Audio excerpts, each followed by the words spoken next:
personne de Jésus est celui qui est venu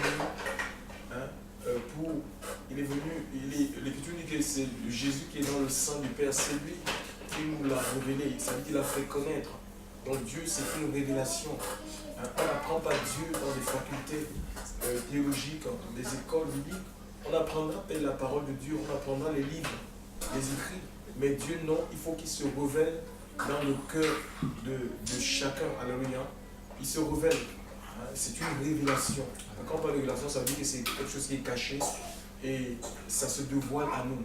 Alléluia. On ne peut pas percer les mystères de Dieu par notre propre intelligence. C'est impossible. C'est le Seigneur qui nous fait grâce. Comme le soir de la résurrection, la Bible nous dit qu'alors qu'il était avec ses disciples, il va leur ouvrir l'intelligence. Alléluia. Pour qu'ils comprennent ce qui a été dit de lui dans la loi et les prophètes. Alors on peut comprendre même la parole de Dieu avec notre intelligence humaine. C'est pourquoi il y a beaucoup de doctrines et ça crée la confusion au milieu du peuple de Dieu. Les gens n'arrivent pas à s'entendre. C'est nous qui avons la doctrine la meilleure. C'est nous qui avons la meilleure église. C'est nous qui avons la meilleure religion. Il n'est pas question de religion dans la Bible. Jésus est le chemin. Alléluia. Jean 14, 6. Je suis le chemin, je suis la vérité, je suis la vie. Et ceux qui empruntent ce chemin, c'est le chemin qui nous mène vers Dieu. C'est le seul. On ne va pas à Dieu à travers une religion. On ne va pas à Dieu à travers un homme. On ne va pas à Dieu à travers un mouvement, une structure, une organisation quelconque. Chers frères et sœurs, on va à Dieu à travers Christ. C'est lui le chemin. Alléluia. C'est lui qui nous conduit à Dieu. C'est le seul médiateur entre Dieu et les hommes. La Bible nous dit Jésus-Christ homme. Alléluia. C'est le seul qui nous mène à Dieu. Il n'y a pas de co-médiateur ni de co-médiatrice. Alléluia. C'est le seul, c'est l'intercesseur. C'est lui qui intercède pour nous, chers frères et sœurs. Et empruntant ce chemin, chers frères et sœurs, l'Écriture nous dit qu'il est la vérité. Ouais, il y a des religions qui prônent 4 vérités, mais laquelle choisir? Imagine si on te présente 4 vérités, comme le bouddhisme. Tu seras dans l'embarras du choix. Mais l'Écriture nous parle d'une seule, c'est l'ultime vérité. Et si vous connaîtrez la vérité vous affranchira. Jean 8. Donc c'est la vérité qui nous rend libres. Ça nous rend libres de toute forme d'esclavage. On est délivré de la peur déjà des hommes. C'est ça, c'est la liberté que nous avons acquise. Si nous avons l'Esprit de Dieu, on est en capacité de s'exprimer, de dire même des noms. Si on a des noms au fond de notre cœur, on a la force. C'est l'Esprit de Dieu qui nous donne la force. Parce que l'Esprit de Dieu, ce n'est pas un esprit de timidité, ni un esprit de crainte, mais un esprit de force, chers frères et sœurs, de courage. Alléluia. On a le courage de dénoncer le péché. Alléluia. On a le courage de dire même à un homme de Dieu, à un soi-disant un homme de Dieu, qui est en train de s'égarer, qui est en train de se perdre, chers frères et sœurs, de lui dire non, mais là tu es en train de se tromper. C'est la force que ça, c'est le Saint-Esprit. Et il faut que nous laissions le Seigneur vraiment nous remplir de sa personne. Alléluia. Ça n'a rien à voir, ce n'est pas un problème d'argent. On peut être un enfant. Nous avons lu Jérémie, quand il reçoit cet appel, c'était un jeune, il avait peut-être 18 ans. Quand il a reçu, il dit, je ne connais pas parler. Je ne sais pas parler. Et je suis en train de voir aujourd'hui, imaginez un peu que si c'était à cette époque, quand on reçoit un appel, il va dire, mais oui, j'ai reçu un appel, c'est bien, avec toi, on a fini de créer, il y a des écoles, vite, je vais aller me former. Je vais aller me former pour être un grand prophète. Il y a des écoles pour former des prophètes, des écoles pour former des apôtres, des écoles. Mais c'est des dons. On ne peut pas te former dans un don, c'est un don. Le don, c'est une faveur, c'est quelque chose qu'on ne mérite pas. Et Dieu fait don. Il fait don de prophètes, d'apôtres, d'évangélistes, de pasteurs, de docteurs. Et c'est lui-même qui va te former. Alléluia. C'est lui-même qui se charge de te former. Il va dire à Jérémie que je mettrai mes paroles dans ta bouche. Donc ce n'est pas les paroles d'homme que tu vas enseigner, des paroles apprises, copiées, à gauche, à droite. Non, ce sont les paroles de Dieu. C'est Dieu qui va se charger de mettre en toi des paroles. Il a fait avec l'apôtre Paul. Il a fait avec l'apôtre Paul en disant, cet homme met un vase de lection. Un vase. Un vase, c'est quoi? C'est un contenant. Je vais revenir sur ça. Un vase, c'est un contenant. C'est quelque chose qui est appelé à contenir. Eh bien oui. Nous ne sommes pas différents de Paul, chers frères et sœurs. Alléluia. Nous ne sommes pas différents de l'apôtre Paul. Donc la vérité nous rend libres. Si vous connaîtrez la vérité vous affranchira. Et demeurant dans la vérité, nous allons d'affranchissement en affranchissement. Parce que le Seigneur, tant que nous sommes dans ce corps, c'est un corps de péché. Et ce corps a besoin continuellement d'être restauré, d'être renouvelé, d'être transformé. Et il faut qu'on se laisse transformer. Alléluia. Il faut qu'on se laisse transformer. Et il est la vie. C'est la vie de Dieu, en fait. C'est la vie de Dieu. Le Seigneur vient et nous donne sa vie. Alléluia. Nous sommes sur la terre pour vivre la vie de Dieu. On est des témoins. Alléluia. On est des témoins. Comme il avait choisi le peuple juif. C'était pour que ce peuple soit un exemple. Un exemple pour d'autres nations. On n'impose pas Dieu aux gens. Vous voyez, on n'impose pas le Seigneur. Dieu ne nous a pas appelés. Il ne nous a pas ordonné des dons. Il ne nous a pas donné l'alliance. Il ne nous a pas donné les promesses. Pour qu'on essaye d'imposer. Qu'on impose Dieu aux gens. Qu'on essaie de donner je ne sais pas, qu'on donne à Jésus par la force aux membres de nos familles. Ou par des chantages. Non, tellement il est tout puissant. Tu dois vivre la vie de Dieu. Tu dois vivre, tu sais que par ta vie, les gens eux-mêmes doivent se poser des questions. Par ta vie, ton témoignage, les gens voudront venir vers toi. Imaginez que ça ne sert à rien. Ouais, beaucoup de gens, je ne sais pas pourquoi on cherche le Seigneur. Certains cherchent Dieu seulement pour les choses que Dieu peut les accorder. Mais à quoi ça sert à Dieu de te donner les choses matérielles? Le monde a ces choses. Et que ta vie ne parle pas de lui. Le Seigneur, il a plus d'intérêt pour Dieu que ta vie parle de lui.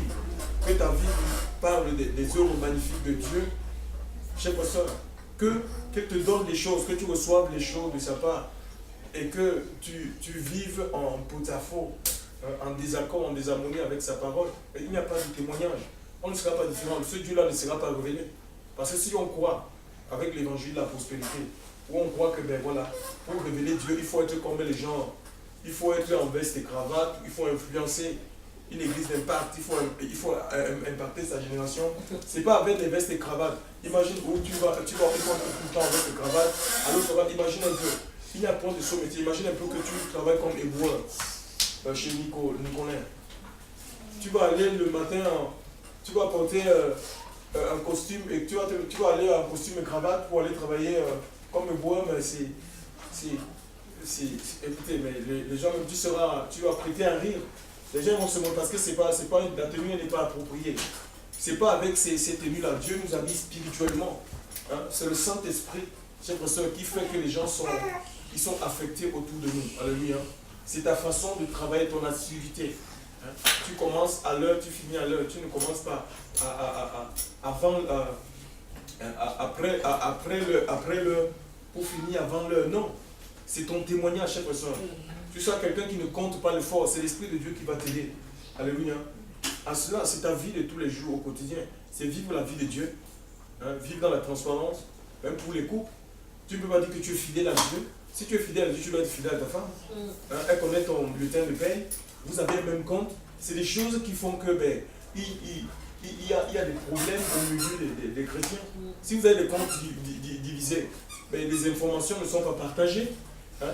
Si s'assoit autour d'une même table et fait des comptes ensemble. Je ne dis pas qu'il peut y avoir des désaccords, mais si vous êtes deux fondés dans la parole de Dieu, vous allez toujours, il y aura une sortie de crise.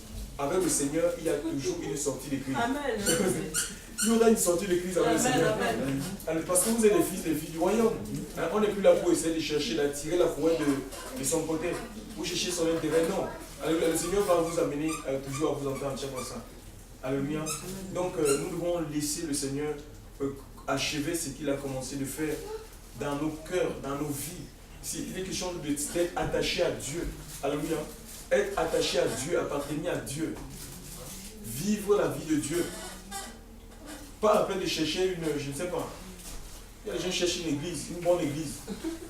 Hein? Cherchons Dieu. La Bible dit chercher premièrement le royaume et la justice. Il faut chercher le royaume de Dieu. Le royaume de Dieu, ça nous parle de son règne, ça nous parle de ses lois, de ses statuts. Hein? Comme dans tous les royaumes, il y a des lois, il y a des statuts, chers frères et sœurs. Des lois qui régissent les pays. Chers frères et sœurs, il y a des lois du royaume. On doit vivre selon les lois du royaume. Le royaume des cieux. On doit vivre selon les commandements du royaume, selon les coutumes du royaume. et non les coutumes de la terre. On ne se laisse pas influencer par, même si les gens dans le monde vivent leur vie, ce n'est pas notre problème. Toi, vis la vie du royaume des cieux. Le Seigneur s'est révélé à nous pour qu'on marche avec lui. Alléluia. On le suive pas à pas jusqu'à ce qu'il vienne. Ce n'est pas le suivre pour un temps. Ou quand tout va bien, je suis avec Dieu. Quand ça ne va pas, ben, je lâche la main du Seigneur. Qu'il pleuve, qu'il vente, qu'il neige dans ta vie, tu dois continuer, tu dois tenir la main du Seigneur jusqu'à ce qu'il vienne. Alléluia. Il est la vie. C'est la vie de la résurrection. Il l'a promis, chers frères. C'est la vie éternelle. Cette vie-là, nous n'aurons pas la finalité de cette vie sur la terre. C'est quand il viendra nous enlever, chers frères, chercher son église. Il vient nous chercher, alléluia. Mais soyons vraiment prêts. Il n'est même pas question de se préparer, il faut qu'on soit prêt tous les jours parce qu'il viendra comme un voleur. Au moment où on ne s'y attend pas. Alléluia. Où est-ce qu'il va nous trouver? Dans les casinos, les boîtes de nuit, dans la chambre d'une maîtresse. Je ne sais pas, c'est les gens disent que non, on ne peut pas faire le salut, attention. Où est-ce que le Seigneur va te trouver? Et beaucoup vont manquer l'enlèvement comme ça à cause de la négligence. C'est pas ça. Nous allons ouvrir la Bible dans le livre de Genèse. Genèse 22, à partir du verset 4. Genèse 22, verset 4.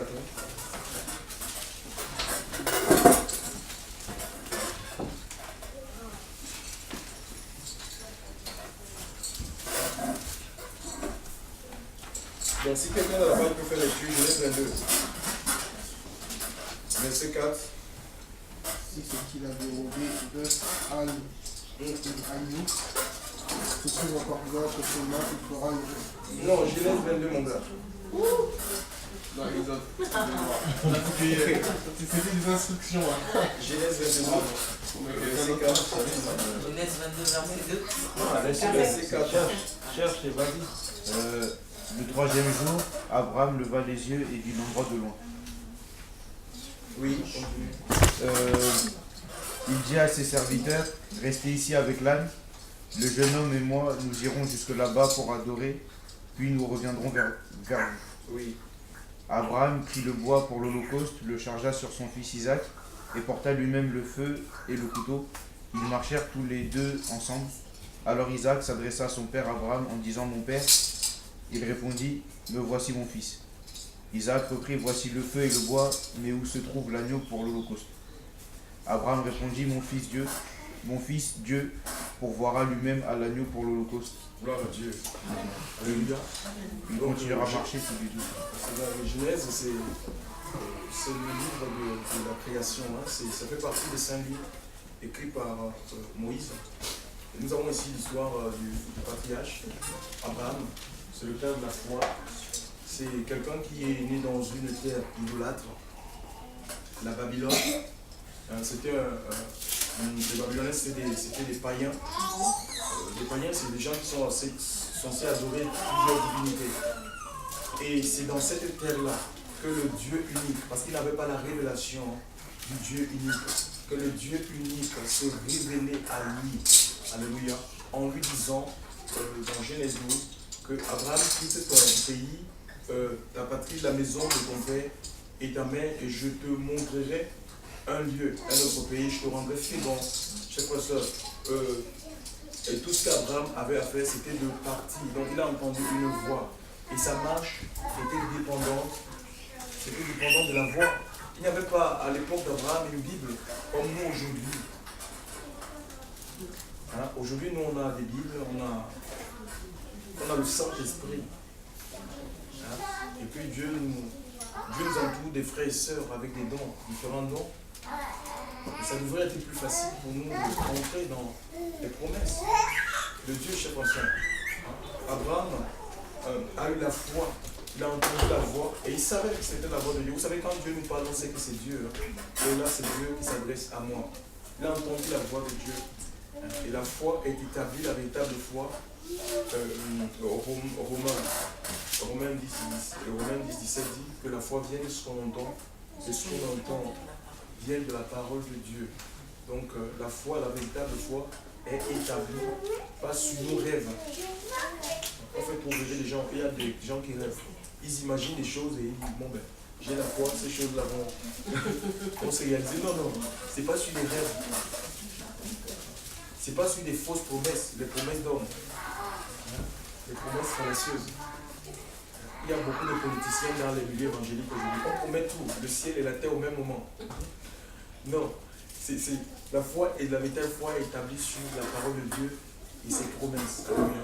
Il y a des promesses qui sont écrites dans ce livre. On a plus de 8000. Elles sont à notre portée.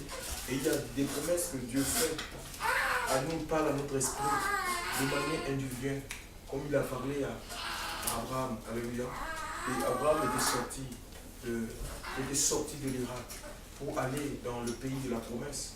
C'est comme ça, nous, on veut rentrer dans les promesses de Dieu, les projets de Dieu. Mais il faut qu'on sorte aussi. Peut-être notre Irak ou notre Babylone, c'est le monde. Le monde qui nous entige, c'est pour ça que l'apôtre Paul a dit, ne vous conformez pas à ce ciel. On a envie de vivre comme les gens du monde. On court après les modes. Et ça ruine, hein. Si tu cours après les modes, j'ai vu, oh Seigneur, pardon, aie pitié. J'ai vu des gens faire des problèmes, je sais pas ça. Parce que j'ai vu telle chaussure. Je veux être comme les païens. Ils ont vu les païens avec une marque de chaussures. Je veux cette chaussure-là, faire des problèmes. C'est terrible. Les gens qui se disent enfants de Dieu. C'est terrible. La Bible ne vous conformez pas. Pourquoi? En fait, quand on réagit comme ça, on court après le monde, ça veut dire que notre cœur est vide. C'est vide de la présence de Dieu. Parce qu'il y a les sentiments, il y a les sentiments de contentement, de satisfaction chez le pasteur. Quand on marche avec le Seigneur, Dieu nous satisfait, même si on a des manques. D'abord, on n'est même pas conscient, ça ne peut pas nous handicaper. Je peux venir quand ma vie, vraiment, quand j'ai remis ma vie au Seigneur, même en babouche, ça me cause de bon problème, je peux venir en babouche en tant que dans l'assemblée, ça ne me dit plus rien. C'est quand on est dans les bâtiments, on essaie de nous faire comprendre, ah, si tu n'as pas le dernier iPhone 5, tu n'es pas quelqu'un, tu n'es pas au Seigneur. C'est qui est complètement faux. Et beaucoup se font avoir comme ça, avec des publicités mensongères. On te dit, c'est 1 euro, iPhone 1 euro. Mais ce n'est pas une fois, on te fait, tu signes, tu envoies tes coordonnées bancaires et puis on va te faire signer un abonnement bizarre, oui. Tu vas payer 90 euros. Tu te rends compte? Oui, c'est comme ça que les gens se font avoir parce que, en fait, la vue. Et Satan se sert beaucoup de la vue pour impressionner les gens. Mais tout ce qui brille chez vous, ce n'est pas or. Alléluia. Et le Seigneur va dire, c'est au fruit que vous les reconnaîtrez. Les véritables enfants de Dieu, les serviteurs du Seigneur, les servants du Seigneur, c'est vraiment leur vie, c'est leur témoignage. Il faut les côtoyer. Et voilà, il faut voir comment ils vivent dans leur maison, avec les enfants et tout. Donc c'est pas forcément quand on rend ministère. Alléluia. Tu ne peux pas connaître quelqu'un le même jour. Hein. Non. Donc Abraham est sorti de l'Irak. C'est ça. Sorti pour venir ici, à Comte-des-Nice. Ben, nous sommes sortis de quelque part. Si nous étions dans nos quartiers, dans nos maisons, c'est la journée ici. Et jouir de tout ce qu'il y a dans cette maison. C'est impossible, c'est la même chose avec Dieu. Tu peux avoir les plus belles promesses du monde. Je vous assure. Données par le plus grand homme de Dieu, la plus grande femme de Dieu du monde. Mais ça ne veut pas dire que parce qu'on t'a donné des promesses, des paroles que tu vas rentrer effectivement. Non. Pourquoi on dit, oh non, on m'a menti? Non, c'est faux. On t'a pas menti, on t'a dit vrai. Est-ce que peut-être que tu n'as pas voulu bouger, c'est tout. Tu n'as pas voulu bouger. Et quand tu refuses de bouger, rien ne peut se faire. Si tu restes statique, mais rien ne peut se faire. Parce qu'il faut avancer avec le Seigneur. C'est en avançant avec Dieu que Dieu agit, il se manifeste. Et on va de découverte en découverte avec le Seigneur. C'est comme ça que ça se passe. Abraham est sorti, chers pasteurs. Et vous connaissez un peu son parcours. Ça s'est fait, il a fallu que Dieu change son nom. Il est passé de Abraham, il s'appelait Abraham. Abraham. Il s'appelait Abraham. Et ça va, Dieu va changer son nom. Abraham, il y aura un H. Il y aura un H dans ta vie. Quand le qu'il y avait, nous voyons le H, il y a un H au milieu de sa vie. Au cœur. Un H, le nom de Dieu au cœur. Mais qui est au cœur de ta vie? Dieu au cœur de sa vie. Qu'est-ce qui est au cœur de ta vie? Je sais pas ça. Qu'est-ce qui est ta préoccupation? Dieu au cœur, au centre de sa vie. Dieu est élevé le centre de ses intérêts, de ses projets. Il ne pouvait pas projeter sans consulter Dieu. C'est devenu un homme, c'est ça un homme. Un homme, une femme de Dieu. C'est quelqu'un qui consulte Dieu. C'est pourquoi nous on n'a pas envie de consulter Dieu aujourd'hui. On refuse de consulter Dieu parce qu'en fait, on a des projets, mais comme c'est des projets, parce qu'on sait que Dieu peut nous dire non, que je ne suis pas dans ça. Et pour ne pas entendre la voix de Dieu, on peut faire se lancer, chers frères, dans les aventures certaines. Dieu au centre, chers frères, au cœur de ta vie. Hein, il va changer, il va recevoir la circoncision. C'est une épreuve douloureuse. C'est l'ablation la peau, c'est l'ablation du prépuce, comme ça. Chez les garçons, c'était douloureux. C'était une épreuve douloureuse. La circoncision, ça n'est pas aussi de la nouvelle naissance, chef ça. C'est celle qui aggrave à Dieu, c'est pas la circoncision. Il y a même des chrétiens qui font circoncire leurs enfants. On a fait une mission à Paris. Bon, il y a un seul qui a dit, mais oui, mais je crois que les enfants ne mettent pas le foulard. Ils se sont mis à comparer. Les enfants de tels prédicateurs, ils mettent le foulard. J'ai dit à ceux, écoute, les enfants, ils n'ont pas encore donné leur corps au Seigneur. Peut-être quand ils donneront leur corps au Seigneur, ils seront convaincus du foulard. Ils mettront le foulard. Nous, on n'impose pas les choses à nos enfants. Ils feront leur propre rencontre. Ils feront leur propre rencontre avec Dieu, tout simplement. Ouais. Donc, il y a des gens comme ça qui, même leurs propres enfants, ils pensent qu'ils sont Seigneurs. Non, les enfants, Dieu se révélera à leur cœur à un âge. Le Seigneur va se révéler à leur cœur. Et il transforme, parce que le cœur, c'est la partie la plus sale, chers frères, de l'homme. C'est du cœur qu'est né les envies, les adultères, les mal, les vœux, les caméras, toutes ces choses-là. Qui nuisent à notre relation avec Dieu. Et c'est cette partie-là que le Seigneur veut transformer. Dieu nous transforme de l'intérieur. Alléluia. La religion nous donne des façades. Mais Dieu, c'est l'intérieur. Il nous transforme de l'intérieur.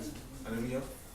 Pourquoi? Parce qu'il veut que nous contenions sa présence. Que nous contenions sa présence. L'Esprit de Dieu. L'Esprit de Dieu, c'est l'esprit de joie. C'est l'esprit de paix. C'est la justice. Le monde a besoin de tout ça. Le monde a manque de tout ça. Il n'y a pas de justice véritable dans le monde. Si elle est dans le monde, elle favorise le plus offrant. C'est celui qui a plus d'argent qu'on fait justice. Tu vois? C'est une justice à deux vitesses. Hein, le droit du pauvre et de l'orphelin est complètement bafoué. Hein, il n'y a pas. Le monde est sans paix. Et ce n'est pas dans les conférences de paix, les meetings politiques, les colloques religieux, qu'on trouvera la paix. La paix, c'est Christ. On ne peut pas avoir de paix en dehors de Jésus. Il est le prince. Ésaïe le présente comme étant le prince de paix. Hein, le prince, celui qui règne sur la paix. Alléluia. La paix intérieure. Alléluia. Oui, dans la souffrance, tu as la paix. Philippiens a dit la paix de Dieu qui surpasse toute intelligence. Tu peux être malade. Donc être malade, ça ne veut pas forcément dire qu'on est dans le péché. Il y a la sœur Daniel qui nous avait prêché sur Marc. Je ne sais pas, c'est Marc 9 ou Luc 9. Hein? Donc il y avait cet aveugle de naissance. Hein? Et les pharisiens, c'était des pharisiens, donc eux, c'était des légalistes. Donc ils avaient cet esprit-là. Et même les disciples de Jésus, parce que ils sortaient ils avaient les enseignements des pharisiens, ils allaient les écouter au temple, dans la synagogue. Ils ont dit, mais sûrement il est dans le... C'est lui ou ça doit être lui ou ses parents. C'est comme ça. Le Seigneur dit non, c'est pour que la gloire de Dieu soit manifestée dans sa vie. Ce n'est ni lui ni ses parents. C'est pour ça dans le Seigneur. Alléluia. Donc Jésus est le prince de paix. Il n'y a pas de paix en dehors du chemin de Dieu. Tu veux la paix, tu vas aller de paix en paix. Plus tu restes attaché au Seigneur, mais tu vas expérimenter une paix profonde. Hein? Alors que les gens s'inquiètent, ça s'agite autour de toi, tu es dans le repos, hein? L'entreprise va mal, il y a des gens qui commencent à sauver leur vie, mais toi tu es stable, et les gens vont te dire, mais comment toi tu es comme ça? Avec tout ça, tu n'entends pas ces nouvelles parce que tu as mis ta confiance en Dieu. C'est Jésus qui est ta sécurité, il est ta paix, hein? Et la justice, c'est comme ça. Hein? Tu ne favorises pas, c'est Dieu qui nous revête cette justice. C'est Dieu qui te revête ça. Laissons le Seigneur nous revêtir. Il te revêt de sa justice.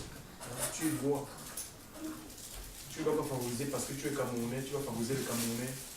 Parce que tu es bénin. Non, tu n'es pas dans le favoritisme. Tu vois les gens pareils comme Dieu voit les gens. Chers frères et sœurs dans le Seigneur. Donc, Abraham il va connaître cette expérience de la circoncision. Et 25 ans, après 25 ans de marche, ben, il aura un fils, il aura Isaac.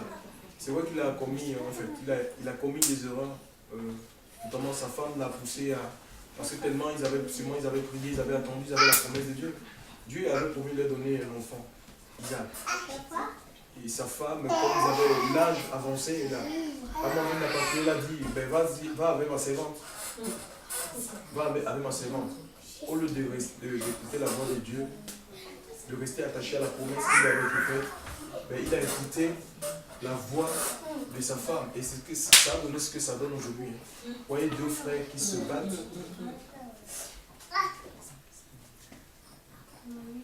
Deux frères qui se battent, Ismaël et Isaac, en Palestine. La Palestine, les musulmans et les juifs. Ouais. Vous voyez ce qui se passe aujourd'hui. Donc des erreurs, chers frères et sœurs.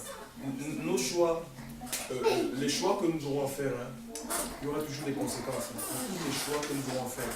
Les conséquences peuvent être glorieuses. Chers frères et sœurs, si on écoute, si on accepte les choix de Dieu pour notre vie, si on reste ferme sur ce que Dieu nous a dit, mais malheureuse si on prend des chemins détournés, chers frères et sœurs. Il faut écouter la voix de Dieu, même si c'est dur, parce que Dieu est fidèle. Alléluia. Il s'appelle fidèle et véritable. Il s'appelle fidèle et véritable. Dieu est fidèle dans ce qu'il dit. Il ne manque pas à son engagement. Le Seigneur ne manque pas à son engagement. Et si ça tarde, il sait pourquoi il tarde. Il sait pourquoi il tarde dans ta vie, chers frères. Il tarde parce que peut-être il est en train de construire les choses en toi. Il est en train d'investir spirituellement dans ta vie, mais tu ne peux pas le savoir. Sur le moment, tu ne peux pas le savoir. Alléluia. Donc 25 ans. Regarde le fruit de 25 ans de marche. Il a eu Isaac après 25 ans de marche. Aujourd'hui, les gens viennent au Seigneur, le Seigneur se révèle à eux. Ben, ils veulent tout. Ils demandent tout au même moment. Ils veulent tout. Ils veulent que Dieu les donne tout, qu'il arrange tout. Non, mais le Seigneur veut d'abord arranger ta vie. Il veut te débarrasser de la vie du péché. C'est pour ça. Il veut que l'Esprit de Dieu influence ta vie, contrôle ta vie. C'est ça, quelqu'un qui est rempli du Saint-Esprit, c'est quelqu'un dont la vie est contrôlée par le Saint-Esprit. C'est pas forcément le parler en langue. Parce que tu peux parler en langue et vraiment ta vie n'est pas contrôlée par le Seigneur. C'est ta vie qui est contrôlée, tous les actes de ta vie, chers frères et sœurs, est contrôlée par le Saint-Esprit. Ta vie est dirigée par le Saint-Esprit. C'est ça être rempli. Tu as la sagesse d'en haut. Tu ne fonctionnes plus avec la sagesse d'en bas. Et ce n'est pas des recettes. Quand on parle de sagesse, Salomon Dieu l'avait, c'est un nom. Et l'Esprit de Dieu t'appelle l'Esprit de sagesse. Ce n'est pas un livre que tu as où tu vas regarder dans tes sessions. Oui, je vais commencer à lire comme des satanistes. Je dois faire comme ça. Non, comment tu as l'éclairage de l'Esprit par rapport à une situation. Comment est-ce que tu dois agir, comment tu dois parler, comment tu dois te comporter. Mais il faut laisser le Seigneur vraiment remplir ta vie. Après 25 ans, regardez, 25 ans de persévérance, cet homme-là, Dieu lui a accordé, la promesse s'est manifestée. Et regardez, le fruit de la patience, le fruit de 25 ans de marche avec Dieu, de combat et de lutte, Dieu lui dit, maintenant je veux ton fils, ton unique. L'unique est censé, chers soeurs, nous remplacer quand on n'est pas là. C'est l'unique, ça dit à partir de l'unique, on peut savoir que nous avons existé quand. Nous existons si nous sommes plus là, si on est mort. Par exemple, si votre maman n'est plus là, ben, on se souvient de votre maman à partir de votre vie. L'unique est censé perpétuer notre lignée. Et Dieu va lui demander, le Seigneur va lui demander, il va lui demander son unique, son fils.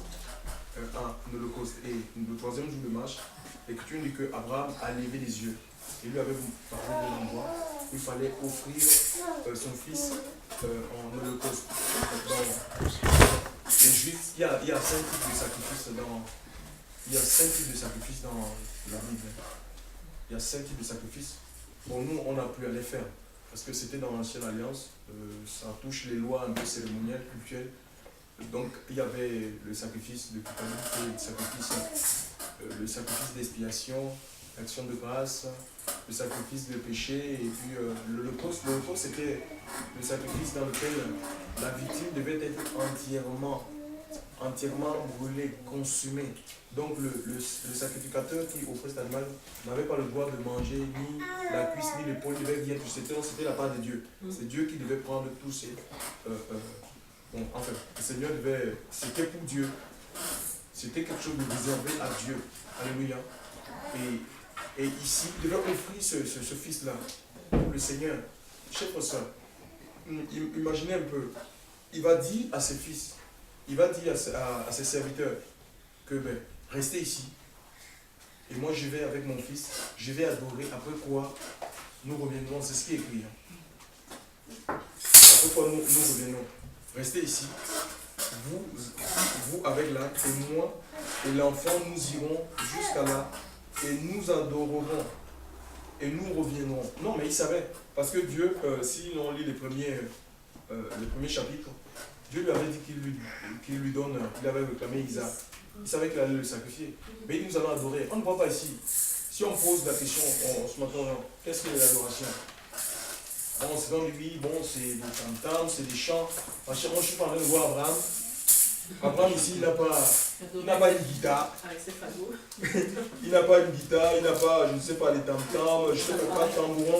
Il n'a rien de tout ça. Et il n'a même pas de l'adoration. Je sais pas ça. Alléluia. La véritable adoration, c'est quoi? Est-ce que c'est chanter? Tout le monde peut chanter. Il y a même des gens dans le monde qui chantent. Ils chantent les chants de Dieu. J'ai vu dans les émissions à la télévision, les trucs de spectacles, des trucs vraiment complètement mondains, où on chantait Alléluia, Alléluia. Les gens dansaient, on chante des chants. Les gens chantent. Mais est-ce que c'est ça adorer? Non. Je sais pas, c'est plus que cela. L'adoration véritable, je sais pas ça, c'est la consécration des cœurs, c'est la consécration de nos vies. Dieu veut que nous offrions nos vies. Et l'apôtre Paul parle d'offrir nos vies en sacrifice, comme un sacrifice vivant. C'est ce qui sera de notre part en livre de Romains 12. Un culte. Oh, c'était beau ce matin, il y avait la louange. Non. Le culte agréable, c'est pas oh là là, belle musique, belle chorale, non. C'est l'offrande de nos vies. Alléluia. Quand nos vies sont offertes à l'autel, parce qu'Abraham va construire un autel pour offrir Isaac. L'autel du sacrifice, l'autel de la croix. Ça nous parle de la croix. Dieu nous veut nos vies à l'autel de la croix. Imaginez un peu. À la croix, je suis retenu. Hein? Mes mains sont retenues chez mon soeur. Je ne peux plus voler avec ses mains. Mes pieds, je ne peux pas aller dans les rendez-vous adultérines et autres. Je ne peux pas aller voler. Hein? Je ne peux pas courir, non, pour aller commettre les péchés. Je suis retenu à la croix, chez ma soeur, à l'autel. Hein? Et le feu de Dieu, parce que les animaux, on les offre à l'autel. Et Dieu veut que nous offrions nos vies entièrement, chez ma soeur. Pas partiellement, pas certaines parties de nos vies. C'est toute notre vie à l'autel de la croix. Alors le feu, nous allons recevoir le feu de Dieu. On veut le feu de Dieu, mais on ne veut pas souffrir, c'est impossible. Non. Tu veux être un homme et une femme de feu. Tu veux être un homme et une femme de révélation. Chef frère, soeur, tu veux grandir spirituellement. Mais non, mais il n'y a pas de technique. Écoutez, on peut avoir des visitations. Ne nous contentons pas des visitations. Il peut y avoir des visitations, chef frère, soeur. On peut aller dans un endroit où il y a le réveil, il y a un homme de Dieu qui est puissamment utilisé par Dieu. Et le Seigneur nous visite. Il y a l'onction de Dieu qui tombe sur nous. Mais après la visitation, qu'est-ce que tu fais? C'est ça. Il faut que tu te maintiennes dans le feu. C'est ça. Quand le Seigneur se révèle à nous, il faut qu'on se maintienne dans la révélation chaque fois. Ne nous contentons pas de dire, le Seigneur s'est révélé à moi. Certains parlent comme des anciens combattants. Oh, Dieu m'utilisait. Vous savez, au pouvoir. Donc, il faut parler au présent. Avec Dieu, on parle au présent. Il faut parler au présent. Dieu m'utilise. Parce qu'on va de renouvellement en renouvellement, chers frères. On va de transformation en transformation, de gloire en gloire, comme le Seigneur, l'Esprit. Chers frères dans le Seigneur. Il faut qu'on s'ouvre à Dieu. L'Église nous récite, cela notre part un culte raisonnable. Donc ne cherche pas à une église pour dire je vais offrir culte. On ne vient pas, on n'offre pas culte, on offre des cultes à des démons. nous sommes le culte. Alléluia. Notre vie est un culte. Alléluia. Pour le Seigneur. Donc, je ne sais pas pour adorer Dieu, je n'ai pas forcément besoin, je ne sais pas d'être dans un groupe. Ma vie est une adoration. Chaque jour, dans la rue, dans mon lieu de travail, là où le Seigneur m'a placé, il faut que ma vie parle, témoigne de qui j'ai cru. Alléluia. Ça doit témoigner que je suis disciple. C'est ça, disciple. Et tout cela utilisé, tu n'as pas besoin d'être grand ministère, grand prophète, pour être utilisé par Dieu. Si tu t'offres à Dieu, c'est-à-dire que tu te rends disponible pour le Seigneur, mais tu es un peu comme un vase qui est ouvert, qui s'ouvre à Dieu, pour que Dieu puisse remplir. Et c'est le Seigneur qui va t'utiliser, comme il a utilisé Ananias. Ananias, c'était un disciple à Damas. C'était un disciple qui n'avait pas un ministère avec un nom. Il n'avait pas, je ne sais pas, construit une assemblée, une organisation, je ne sais pas, avec un nom. Non. C'était un disciple priant Dieu dans sa maison avec sa famille. Le Seigneur va se révéler pendant l'apôtre. Il va lui dire, va dans la rue qu'on appelle la droite. C'est dans Acte 9 là aussi. Va dans la rue qu'on appelle la droite. Et un certain Judas.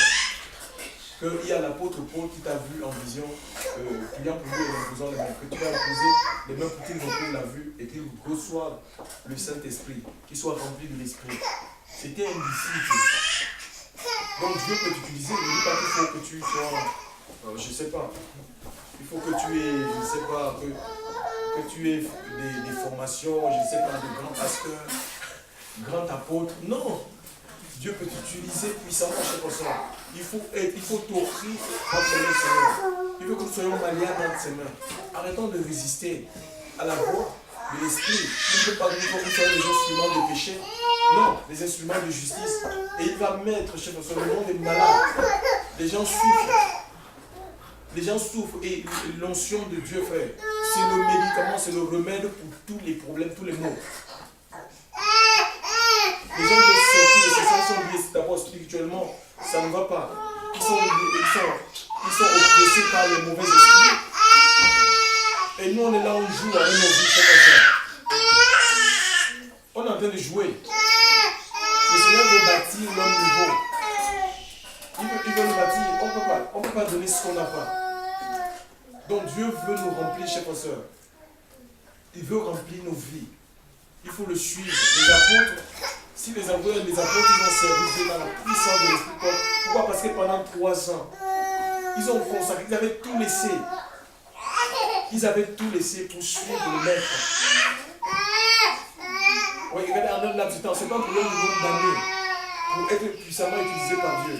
Donc Jésus, homme, 3 ans de ministère. Il a pris 3 ans et demi. 3 ans et demi de ministère. Quand nous lisons ce que les apôtres ont rapporté, après il dit que si il fallait écrire tout ce que Jésus, notamment c'est l'apôtre Jean qui parle dans la fin de ses livres, tout ce que Jésus a fait, que le monde entier ne serait pas même de contenir ses écrits. Imaginez en 3 ans et demi. Donc regardons, aujourd'hui il y a des gens, ils ont 20 ans. 20 ans de ministère. Dans une assemblée, il n'y a pas des églises filles. Et ils sont contents, ils se disent que je suis apôtre, je suis prophète, je suis machin, c'est la course au titre. On ne voit pas l'œuvre de Dieu, chers frères. Celui qui croit en moi, Jean 12, 14, fera les mêmes œuvres que j'ai faites. Il en fera de plus grandes. Parce que je m'en veux permettre. Pour que Dieu fasse ces choses, il faut qu'on se donne à lui. Il faut qu'on suive la voie du Maître. Il faut que le Maître guide notre vie. Qu'il soit le guide suprême de nos vies. Il n'est pas question de suivre les apôtres, le Jésus comme les apôtres le suivaient. Un peu ils allaient partout, quand ils allaient en Galilée, ils allaient en Galilée. Ils allaient à Jérusalem, ils allaient à Jérusalem. Non, c'est sa parole tout simplement. Alléluia. On suit sa parole. Notre vie doit être régentée par les commandements de Dieu. Je dois refuser le mal, c'est pour ça. Je dois avoir un horreur du mal, le péché. Ma vie a été mise à part pour le Seigneur. Ma vie, toute ma vie appartient au Seigneur. Frère, sans la consécration de nos cœurs, ça sera pour l'intelligence ne peut pas être renouvelée. On va dire Romains 12.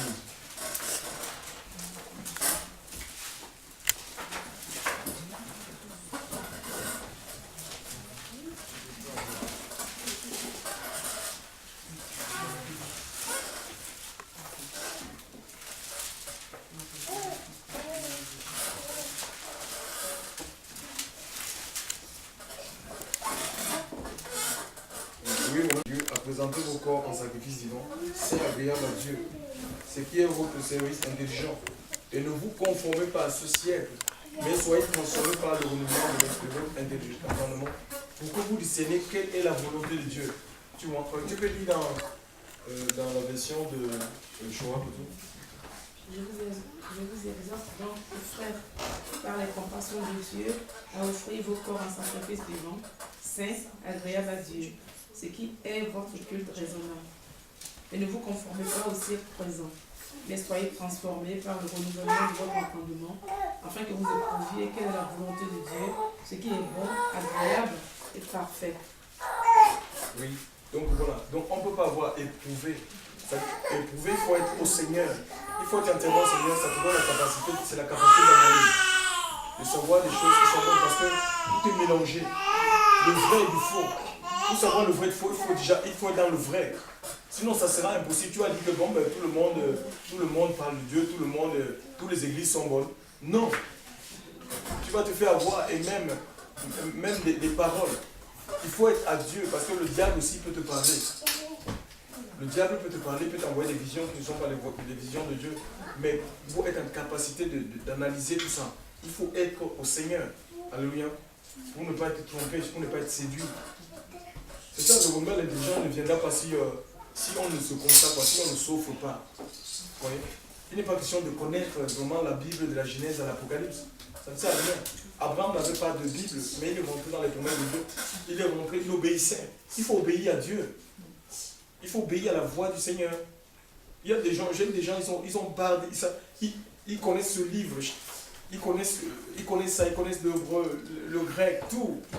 Mais obéir à une seule parole. La Bible dit que vous avez reçu gratuitement, donné gratuitement, mais ils continuent à vendre. Ils ne peuvent pas obéir à ça, parce qu'ils sont sans force. Il faut avoir la force. Quand on se consacre, Dieu nous communique sa force, chers frères et sœurs. Nous avons la force d'obéir au Seigneur et de vivre la parole de Dieu. On ne prêchera pas seulement, on ne chantera, on vivra. Déjà le chant, l'adoration. Je ne dis pas, ça fait partie de l'adoration, mais ce n'est pas l'adoration. Je sais pas ça. Quelqu'un peut lire le psaume 98. Le psaume 98, verset 1.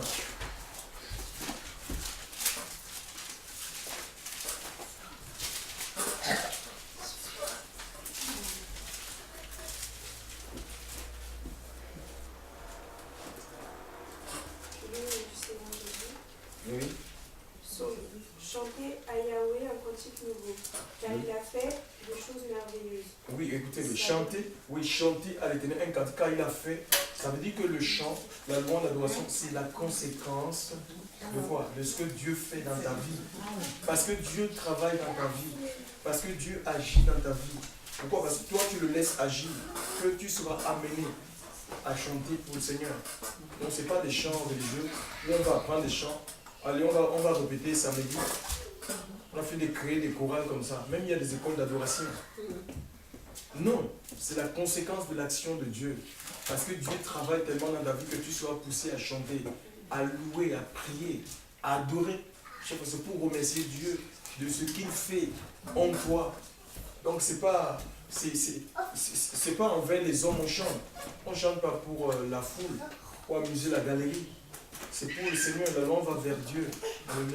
Pourquoi? Parce que nos vies sont consacrées, nos vies sont en adoration devant le Seigneur. Et il cherche des véritables adorateurs, chers frères et sœurs. Il dira, ce peuple me loue du bout des lèvres, mais le cœur est éloigné. Donc ça part, la véritable adoration part du cœur, chers frères et sœurs. Le Seigneur, on dit que mais ça, c'est la bouche, on fait des choses comme un formalisme, le formalisme religieux. Non, on n'est pas des religieux, chers frères et sœurs. Il veut des hommes et des femmes de relation. Et Jésus a dit, l'heure bien est venue pour les véritables adorateurs. Parce qu'il y a des faux adorateurs. Ceux qui adorent du bout des lèvres sont faux. Les véritables adorateurs adoreront le Père en esprit et en vérité. Car c'est de tel que le Père recherche. Ce n'est pas, on n'est pas un véritable adorateur parce qu'on va dans un bâtiment. La femme cananéenne, le récit se trouve dans le livre de Jean 4. La femme cananéenne a dit que mais vous avez dit que c'est à Jérusalem qu'il faut adorer parce qu'à Jérusalem il y avait le grand temple. Et il y en a comme ça, c'est vendre un temple. Oh, vous avez notre temple. On a un temple. Ils savent que nous sommes le temple. C'est nous le temple du Saint-Esprit. L'habitation de Dieu en esprit. Le temple, c'est le lieu saint. La sainteté, C'est ce que Dieu veut dans notre vie, dans nos maisons. Et nous c'est nos pères ont adoré sur cette montagne. Ce n'est pas des lieux, il y en a chez des lieux de pèlerinage. Tu peux aller là où tu veux. Je sais pas ça. Dieu est esprit.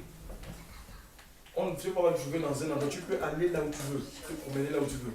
Ça ne veut pour autant pas dire que tu trouveras Dieu. C'est ton cœur. Alléluia. Il faut que ton cœur s'ouvre au Seigneur. Ton cœur doit s'ouvrir entièrement à Dieu. Alors tu seras un instrument. Alléluia. Pour le Seigneur. Et nous avons le petit Isaac va poser la question à son père. Il dit, mais voici le feu, il y a le bois, où est le sacrifice? Isaac va lui dire, où est l'agneau? Il a dit, Dieu se pouvoira, oui. Dieu pouvoira lui-même. Vous voyez, on veut, quand il a offert, quand il a mis son fils, il l'a placé sur l'autel, je sais pas ça. C'est une image, il n'est pas question pour nous d'offrir des gens. Enfin, le Seigneur veut que nous offrions. Il y a des choses qui nous sont tellement chères, précieuses, mais qui sont une abomination devant le Seigneur. Ça peut être un homme. Tu peux être pris par l'amour d'un homme, d'un jeune garçon, d'une jeune fille. Et cette personne va te détourner du projet de Dieu. Tu ne verras pas le bélier du sacrifice. Et pourtant, le Seigneur veut que tu remettes ce péché. Ça peut être un péché. Ça peut être la grandeur humaine. Le Seigneur veut que tu remettes ça entre ses mains. Pourquoi? Parce qu'il veut pouvoir, il veut t'amener plus loin. Il veut que tu expérimentes sa bénédiction. Tu vois? Mais toi, tu ne veux pas. Tu résistes. Mais tant que tu vas résister, ben, tu n'expérimenteras pas le bélier du sacrifice. Le bélier du sacrifice. Donc, tu ne veux pas voir la gloire de Dieu. Tu veux voir la gloire de Dieu. Mais il faut que tu t'offres. Tu engages quoi? C'est aussi engager sa vie. Tu dois engager ta vie avec le Seigneur. Alors tu verras l'œuvre de Dieu chez toi seul. Se faire en toi. Et tu seras un instrument. Oui, c'est le Seigneur qui agit, qui travaille. Moi, quand j'ai reçu l'appel de Dieu, on m'a proposé, d'abord même le pasteur, celui qui était comme mon mentor à l'époque. Bon, il avait les correspondants avec la Suisse directement. Il nous a branchés avec la Suisse, une faculté là-bas en Suisse. On nous envoyait les cours par correspondance. Quand j'avais ces cours-là, parce que bon, quand j'étais aussi à l'école, j'avais un peu. Je lisais dans les matières littéraires. Et c'était facile. C'était facile pour moi. J'avais les notes, j'avais les 20 sur 20, 20 sur 20. Quand j'étais content, je prenais ces notes-là. Je venais avec ça dans l'assemblée comme ça. Je montrais à tout le monde, vous avez lu mes notes, vous avez lu mes notes, je me contentais. Et ça avait rempli mon cœur. L'abondance du cœur, la bouche pas. Le Seigneur me dit qu'il quitte ces choses. Le Seigneur m'a dit quitte ces choses. Lui, la Bible. Donc, et parfois, quand on a des cours comme ça, au lieu de prêcher ce que Dieu met dans notre cœur, on a envie, donc vraiment la connaissance, on a envie, on est un peu confus, on dit on sait les choses, on a envie de les enseigner. On veut lui-même, tu vois. Et on résiste à la voix du Seigneur. Est-ce que je veux te mettre un message, tu veux enseigner les choses que tu as apprises, les choses des hommes. Le Seigneur m'a décidé ça. Que lis ma Bible, je vais t'enseigner. Je vais moi-même t'enseigner. Et je t'assure, deviens un vase pour Dieu. Ne t'éloigne pas de la sainteté de Dieu. Le Seigneur va mettre ce que tu dois dire, c'est Dieu lui-même qui mettra ça dans ton cœur. Et la capacité d'argumenter, c'est Dieu qui le fait. On ne te torture pas l'esprit. Il faut que tu retiennes. On ne médite pas la Bible en disant il faut que je retienne un peu plus. Non. L'esprit, Jésus va dire, parlant de son esprit, il va vous rappeler, il rappellera mes paroles. En Jean 16, c'est le Seigneur lui-même qui va te donner. Tu lis, et c'est Dieu lui-même qui va, l'Esprit de Dieu qui va t'amener, qui va te rappeler les paroles, les choses que tu as vues. Si tu en as besoin, au moment où tu es en train d'exercer. Mes amis, il n'y a pas d'âge pour servir Dieu. On peut être jeune et être puissamment utilisé par Dieu. Tu vois? On n'a pas besoin d'être un ministère commun pour être utilisé par Dieu. Non, il faut être disciple. Et les disciples, c'est les gens qui suivent le maître, qui marchent sur l'empreinte et les pas du maître. Un tout disciple accomplit cela comme le maître, qui se laisse accomplir, qui laisse le maître le mûrir, sans voir les disciples comme ça, qui est mûr. Et Dieu pour nous mûrir, pour nous aguerrir, ça passe par des épreuves, des grandes souffrances, la solitude, le rejet, les injustices. Mais il ne faut pas que tu te cadres de la vérité de la voiture. Que tu te braques parce que tu es rejeté, tu es incompris, même dans la famille. Et tout quand on est appelé par le Seigneur, on va connaître la persécution. Hein, le disciple n'est pas plus grand que le maître, nous dit l'Écriture. Donc si on va même te traiter d'imposteur, de démoniaque et tout, mais il faut que tu restes ferme, attaché à Dieu, parce que c'est Dieu qui te justifiera au moment convenable. C'est le Seigneur qui ne rentre pas chercher à exercer ta propre justice. Non, mais toi continue à aimer. Demande au Seigneur qui paie l'amour de tes ennemis. Et prie pour bénir ceux qui te maudissent. Donc voilà, c'est ce que Dieu veut, cher enfant. Donc voilà, il y a trop d'immaturité au milieu de nous. Quelqu'un a 20 ans, 30 ans, il n'y a rien. On veut la sève, on veut il n'y a pas le sel. On veut le sel c'est l'Esprit Saint. Tellement c'est bien, c'est comme tu mets le sel dans une sauce. Parce que la parole, si c'est seulement la parole, il n'y a pas de sel. Ça ne peut pas, ça ne donne pas De saveur. de saveur, il n'y a pas de goût. Ça ne donne pas envie aux gens. Il faut que les gens aient envie de t'écouter. Quand tu parles des choses de Dieu, qu'il y ait une force qui retienne même les gens. Tu parles, tu es un homme de ton. Hein, parce que la gloire de Dieu, c'est un poids. Parce que la gloire de Dieu est en toi. Hein, donc, laissons le Seigneur vraiment remplir nos vies. On n'est pas à la course, on n'est pas à la compétition. Chers frères et sœurs, on n'est pas là dans les rivalités et autres. Non. Laisse le Seigneur te remplir. Et toi-même, tu verras. Tu verras la gloire de Dieu. Tu verras que la vie de Dieu, c'est facile. Tu peux être seul. L'Esprit de Dieu, c'est un esprit chantant. Si tu es rempli de Dieu, même seul dans ta chambre, tu vas louer le Seigneur. Tu dors à minuit, à 2 h du matin, l'Esprit de Dieu va te lève. Tu commences à combattre. Tu commences à prier, tu commences à adorer, tu commences à chanter ou à lire la Bible. Parce que l'Esprit de Dieu contrôle ta vie, tu n'es plus contrôlé par le sommeil, ni par ta chair. Et ça, c'est Dieu qui le fait. Mais il faut qu'on s'offre à Dieu. Je ne sais pas ce qui est plus précieux dans notre vie. S'il y a quelque chose qui passe avant Dieu dans notre vie, c'est comme une idole. Ça dit que nous sommes dans l'idolâtrie. Et nous devons sortir de l'idolâtrie pour adorer le Dieu véritable, le Dieu unique, le Dieu qu'a adoré Abraham, Isaac et Jacob. Et que ce que le Seigneur nous bénisse ce matin, et bien vraiment, qu'il nous aide. Que le Seigneur nous aide. La vie avec le Seigneur, c'est une belle vie. C'est une belle vie. On est dans la paix, on n'est pas dans la course. Je vous assure, on est vraiment dans la joie, on n'est pas dans l'incertitude, l'inquiétude, on a peur pour ses enfants, qu'est-ce qu'ils vont devenir, le lendemain. Non, on est dans le calcul, tu as mal à la tête. Non. Alléluia, on vit notre présent avec le Seigneur. Alléluia. Et on recommande notre sort à Dieu chaque jour. Alléluia. Que le Seigneur nous bénisse. Voilà, et qu'il nous aide. Vraiment, ne manquons pas les rendez-vous avec Dieu. Ne manquons pas. Ne manquons pas les rendez-vous. Il y a des choses que Dieu veut faire avec chacun de nous. Ne manquons pas. C'est personnel. Tu ne diras pas, c'est tel qui m'empêche. Personne ne peut empêcher le Seigneur de vrai dans une vie. Si c'est nous-mêmes. Personne. Personne. Et même s'il y a des barrières, il y a des gens qui mettent des obstacles. Dieu va se servir de ces obstacles pour nous amener plus loin. Pour t'amener plus loin. Voilà. C'est comme ça que ça se passe. Donc c'est ton cœur, il faut veiller sur ton cœur et te dire vraiment tu appartiens au Seigneur. Et voilà, nous allons rentrer dans la promesse comme Abraham est rentré dans la promesse. Isaac, Jacob, tout ce monde-là. Ils sont rentrés dans leur promesse. Ils sont rentrés dans leur bénédiction, le peuple d'Israël. Voilà. Soyez encouragés, fortifiés ce matin.